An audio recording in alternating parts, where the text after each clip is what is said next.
Nah, saudara yang kasih dalam nama Yesus, hari ini kita melihat lagi firman Tuhan, seberapa besarkah kesetiaan kita kepada Tuhan Yesus. Seberapa besarkah kesetiaan kita kepada Tuhan Yesus. Atau dengan mudah saja kita bisa menyangkal dia kalau memang ada ancaman misalnya perlakuan niaya, saudara. Apakah kita dengan mudah saja menyangkal Yesus, ya? Atau mengikuti ilah-ilah yang lain, saudaraku.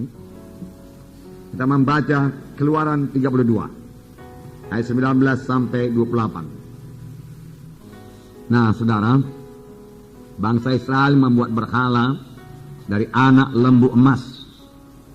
Ini terjadi, saudaraku, hanya beberapa bulan saja setelah mereka keluar dari Mesir. Hanya beberapa bulan saja, beberapa waktu saja. Ya, setelah mereka bebas daripada perbudakan yang begitu menindas mereka. Mereka telah mengalami kuasa Tuhan yang sangat luar biasa. Mestinya mereka masih ingat bahwasanya Tuhan membebaskan mereka dengan penunjukan kuasa Tuhan, demonstrasi kuasa Tuhan yang sangat besar di tanah Mesir.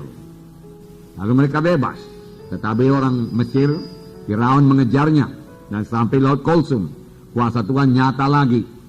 Tuhan membelah Laut Kulsum dan membiarkan bangsa Israel menyeberang. Bangsa Mesir mencoba mengejarnya dari belakang, tetapi dia tenggelam dalam laut karena Tuhan menutup laut tersebut. Semua mereka tiba di Gunung Sinai. Di Gunung Sinai Tuhan menyatakan kemuliaannya hingga bangsa Israel gemetar ketakutan. Dan di Gunung Sinai Tuhan memberikan 10 hukum kepada bangsa Israel. Pada bangsa Israel.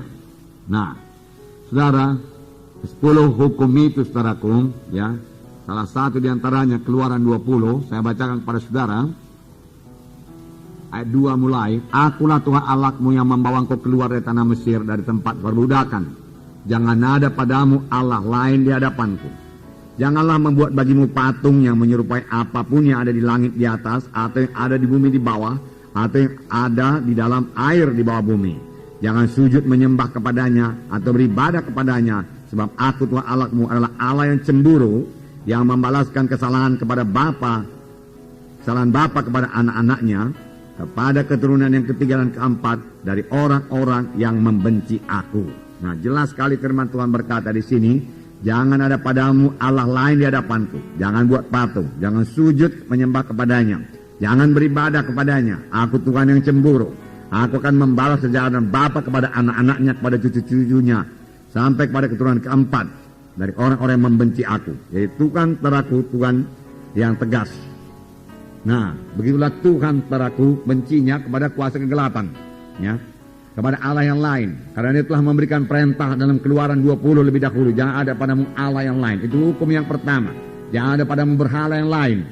Jangan ada sembah-sembahan yang lain. Jangan ada percaya yang lain. Baik dalam hal memperoleh berkat, jangan ada percaya yang lain. Baik dalam perlindungan, jangan ada percaya yang lain. Pada jimat kali itu, ya, jangan ada percaya yang lain.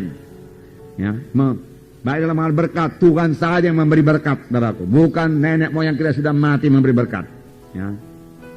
Jangan ada padamu ilah yang lain. Tuhan tegas sekali dalam hal itu, saudara. Pada aku Allah yang cemburu. Nah, di sini Tuhan berkata, saudaraku, aku musnahkan mereka itu, Musa dia katakan. Dan aku menjadikan satu bangsa yang besar daripadamu. Tapi Musa melunakkan nanti Tuhan. Janganlah begitu Tuhan dikatakan. Ingatlah akan Abraham, Ishak, Yakub, hamba-hambamu yang kau pilih. Mereka itu kan keturunannya. Apa pula nanti kata bangsa Kanaan ini semua, kata bangsa-bangsa yang lain. Apakah karena engkau tidak sanggup memimpin mereka sampai ke tanah perjanjian yang kau janjikan? Darahku, Tuhan teraku, dikatakan, ya, menyesal, barat. Nah, jadi tidak jadi Tuhan musnahkan, tetapi hukuman tetap ada, barat. Hanya karena Musa sajalah bangsa Israel masih disertai Tuhan. Pada waktu itu Tuhan sudah berkata, aku tidak menyertai kamu lagi.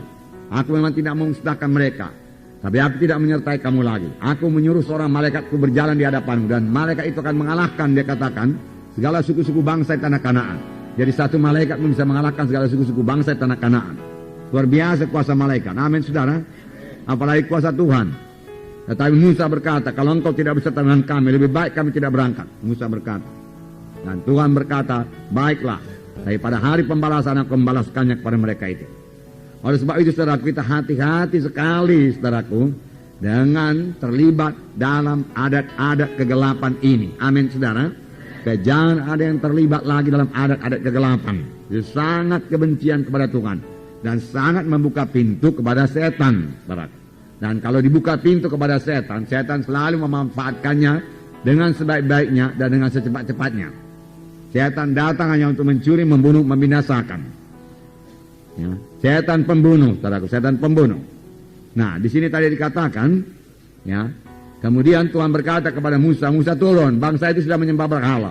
Lalu Musa turun dari gunung. Di tengah jalan Joshua berkata, ada suara seperti sorak-sorak peperangan. Musa berkata, itu bukan sorak peperangan, tapi nyanyian bersaut-sautan. Dan ketika mereka dekat, kita sudah baca tadi, lalu Musa melihat anak lembu emas dan bangsa Israel berpesta pora, ya, dengan segala nafsu kedagingannya di situ. Lalu Musa, saudaraku, begitu marah, saudaraku. Musa bukan tidak bisa mengendalikan kemarahannya, saudaraku. Musa tetap dikuasai oleh Tuhan, saudaraku. Hanya Musa sangat marah kepada dosa. Sangat marah kepada dosa. Kemarahan yang sangat suci. Ya, sangat marah kepada dosa itu. Heran juga, saudaraku, ya. Mereka secepat itu, saudaraku, berpaling daripada Tuhan. Beberapa waktu yang lalu mereka masih intim dengan Tuhan, memuji Tuhan, bersorak-sorai, Miriam menyanyi-nyanyi, saudaraku, ya. Kemudian, saudaraku, segera, saudaraku, menyembah berhala, saudaraku. Tuhan sangat marah, saudaraku. Itu sebabnya, saudaraku, ya. Di sini biarlah kita camkan sungguh-sungguh. Hendaklah kamu kudus karena aku kudus, firman Tuhan berkata. Ya. Biarlah kasih kita kepada Tuhan, ya. Kasih kita kepada kehendaknya, kasih kita kepada firman-Nya, kasih kita kepada kesuciannya, kepada kebenarannya. Saudaraku, jauh melebihi kasih kita kepada saudara-saudara kita. Bahkan ada firman Tuhan berkata, jikalau seorang mengasihi bapaknya, ibunya lebih daripada aku, ia tidak layak menjadi pengikutku, Tuhan berkata. Tuhan Yesus harus menjadi nomor satu dalam hidup kita, saudaraku. Amin, saudara. Nah,